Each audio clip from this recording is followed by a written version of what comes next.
Attention,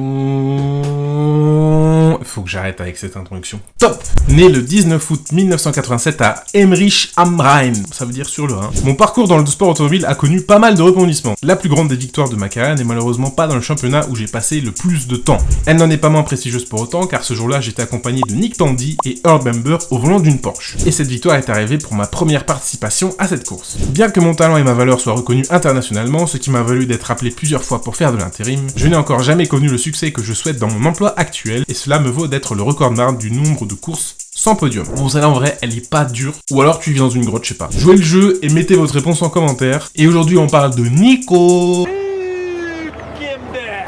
Hülkenberg, comme beaucoup de pilotes de son calibre, c'est vraiment le parcours classique à l'état pur. Il commence sa carrière en karting en 1997, année où je suis né, et année où Jacques Villeneuve est champion du monde de Formule 1 aussi, faut le savoir. Progression des plus classiques, il fait ses classes jusqu'à arriver en Formule BMW en 2005. En 2006, il accède à ce qu'on appelle la F3 Recaro Cup, ce qui est l'équivalent de la F3 allemande, et la lumière commence fortement à se poser sur lui sur la saison 2006-2007 du A1GP. Vous savez, c'était ce championnat de monoplace où en fait chaque équipe représentait pas une écurie mais un pays. Malheureusement ce championnat n'existe plus, même si apparemment il pourrait revenir. 2008 c'est la F3 Euro Series où il s'imposera à 4 reprises et prendra la 3ème place du championnat. À la fin de l'année 2008, Nico obtient le saint privilège de faire ses premiers tours de roue en Formule 1. Et ces tours de roue en Formule 1, il les fait chez Williams à l'époque où ils étaient encore motorisés par Toyota. Tour de roue qui se passe relativement bien puisque pas très longtemps après, il se fait titulariser comme pilote essayeur chez Williams. En 2009, il fait les GP2 Asian Series, qu'il intègre mi-saison et comme